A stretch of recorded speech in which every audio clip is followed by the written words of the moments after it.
Jim Coyne does know his way around Washington, which is a pretty good credential for a guy who's a young man from Philadelphia. Actually, that's what happens to somebody who gets elected to Congress, as Jim did in 1980 as part of the Reagan Revolution. He was actually born in Farmville, Virginia, and he went to a couple of small private colleges out east. You probably have heard of them, Yale, and he's got an MBA from Harvard. During the 1970s, he was a faculty member at the Wharton School. You know, those are some pretty impressive credentials when you think about it. And I know this guy, and, you know, he's pretty impressive, actually. He defeated an entrenched incumbent for Congress in 1980, and then following his tenure in the House, he was named a special assistant to President Reagan and became director of the White House Office of Private Sector Initiatives. After leaving the White House in 1985, he distinguished himself as an author, consultant, and association executive. He served as the president of the American Consulting Engineers Council, founder and president of the American Tort Reform Association, founder and president of Americans to Limit Congressional Terms, and the author of 2 books on congressional reform. You might want to write a few more on those subjects. He has also been director of numerous private and public corporations, including the Association of Former Members of Congress. And for the past 25 years, he's been an active pilot with instrument and multi-engine ratings. His love for and commitment to aviation has been an important facet of his professional and private life.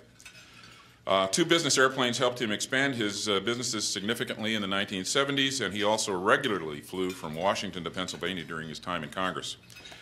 He became president of the National Air Transportation Association, which represents nearly 2,000 large and small aviation businesses, in April 1994.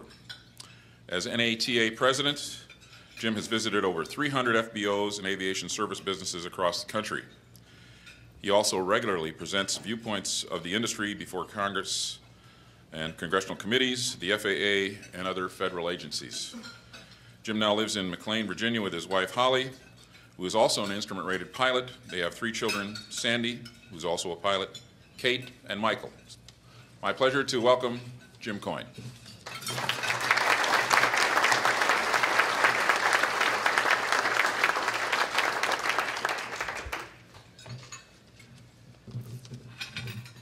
Well, thank you, David. Now you can see why I didn't want him to read that introduction.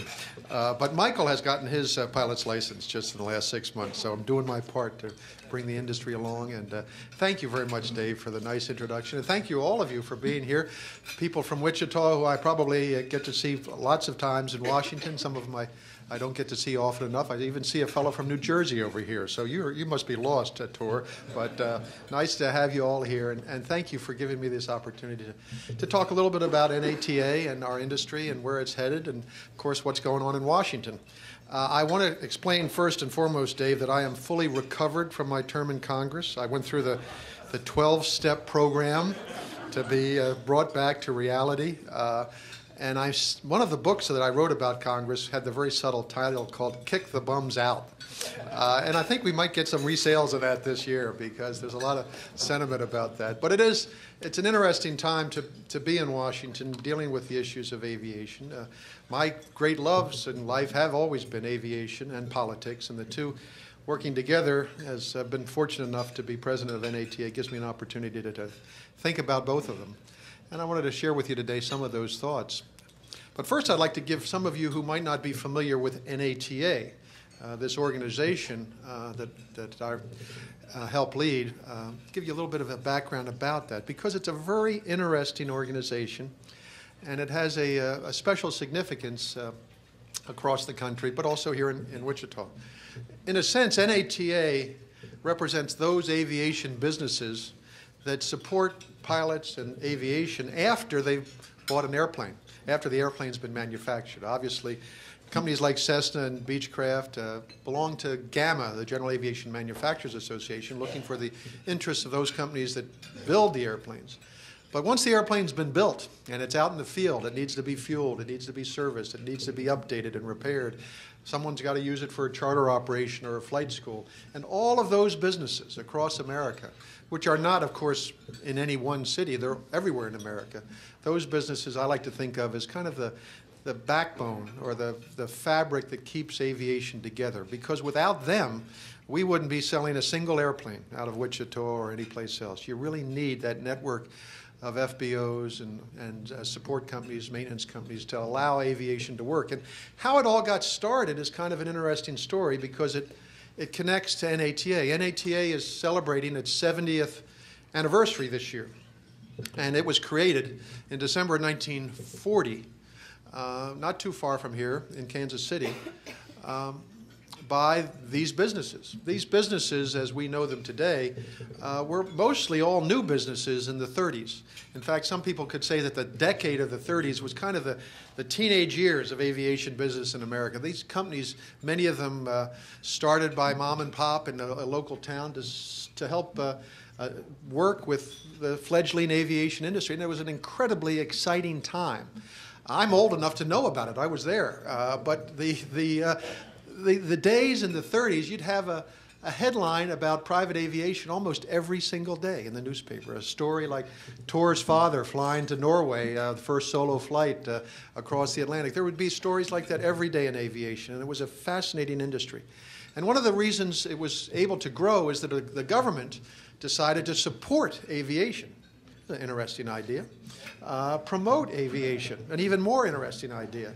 And the government created something called the Civilian Pilot Training Act in 1937, which was really dedicated to helping build the business framework around all these airports that were being built across America. And you all, I know many of you remember these airports, a little 3 runways and a triangle of 4,000-foot runways, hundreds and hundreds of them built across America. And these little businesses were started at these airports by entrepreneurs who really believed in aviation and who tried to figure out a way to make a living selling fuel or helping repair airplanes or selling airplanes and what have you. And then in 1940, the winds of war were growing in Europe. The Battle of Britain was underway. Germany had already invaded Czechoslovakia. France was being threatened. And pretty much everyone in America knew that we would be in the war pretty soon. And the Army, which was, of course, where the Air Force was in those days, the Army Air Corps, but the Air Force didn't exist. The Army went to President Roosevelt and said to him that aviation was going to be essential to winning the war, and aviation training was essential. And frankly, aviation training, the Army said, was too important to leave to private businesses. And they proposed in September of 1940 to eliminate all the civilian pilot training facilities across the country and have the Army take over all of those businesses and essentially nationalize civil aviation as we know it